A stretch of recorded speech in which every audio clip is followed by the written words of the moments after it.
신명기 29장 주석 29장 1절 모압 땅에서 이스라엘 자손들과 세우신 언약의 말씀이다. 하나님께서 세우신 언약은 호렙산에서 세우신 언약과 실질적으로 다른 것은 아니다. 다만 이전에 세운 시내산 언약을 확고히 하는 것이다. 하나님과 그 백성의 관계는 언제든지 계약적인 것이다. 하나님은 말씀하시고 그 백성은 그 말씀대로 믿어 순종하는 것으로 성립된다. 29장 2절부터 4절 모세는 여기서 당시 이스라엘 사람들의 몰지각을 지적한다. 그들은 애굽 땅에 나타나셨던 하나님의 권능을 여러 차례 목도하였으나 아직도 그들이 그 의미를 충분히 알지 못하였다는 것이다. 그들은 그 후에 광야의 40년 동안도 하나님의 기적들을 많이 보았다. 그런데도 그들은 깨닫지 못하였다. 그 책임은 그들 자신에게 있다. 그들은 은혜를 사모하지 않고 태만하게 세월을 보냈다. 29장 5절부터 9절 광야 40년 동안 하나님께서 이스라엘이 훈련받게 한 목적도 하나님이 그들의 하나님이신 것을 깨닫게 하려는 것이었다. 사실상 그들은 광야에서 하나님의 보호를 받으며 살아왔다.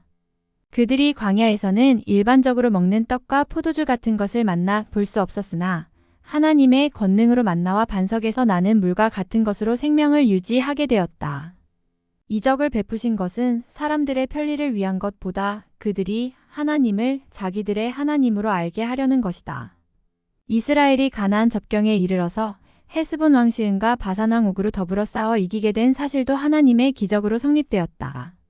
그들은 이런 기적을 체험함으로 하나님을 자기들의 사랑의 대상으로 모셔야 했지만 그들은 그렇게 못하였으므로 모압 땅에서도 다시 하나님과 그들 사이에 언약을 세우는 것이 필요했다. 언약이란 것은 하나님과 그 백성과의 관계 곧 하나님께서 그들의 하나님이시라는 것을 확인하는 것이다. 29장 10절부터 13절 여기서는 모압 땅에 소집된 이스라엘 대중이 다시 한번 기록한 언약에 참가하게 된다고 그들의 주의를 환기시켰다.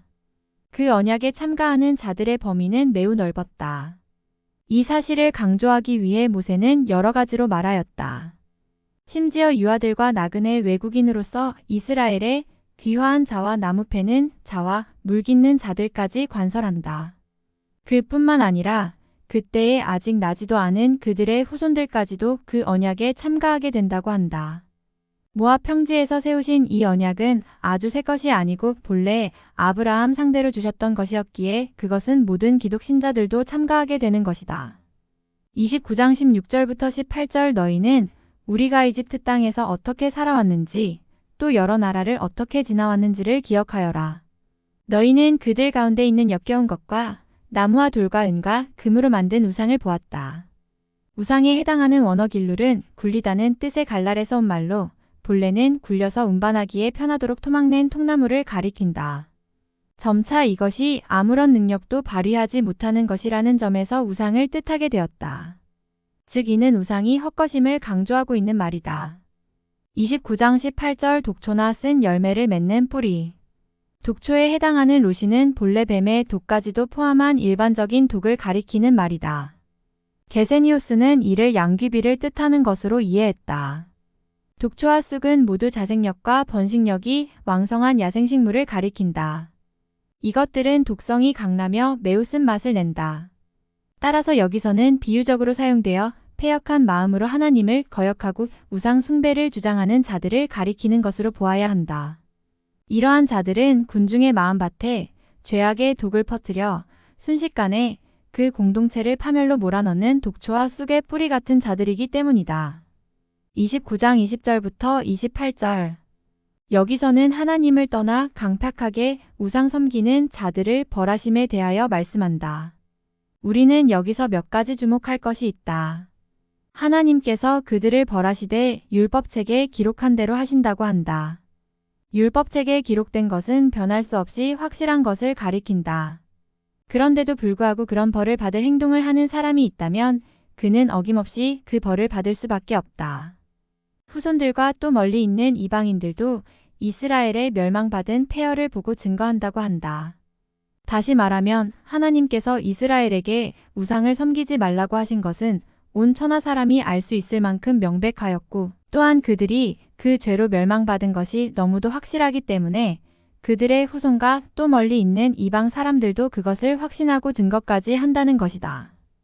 29장 29절 세상에는 주 우리의 하나님이 숨기시기 때문에 알 수 없는 일도 많다. 그것은 주님의 것이다.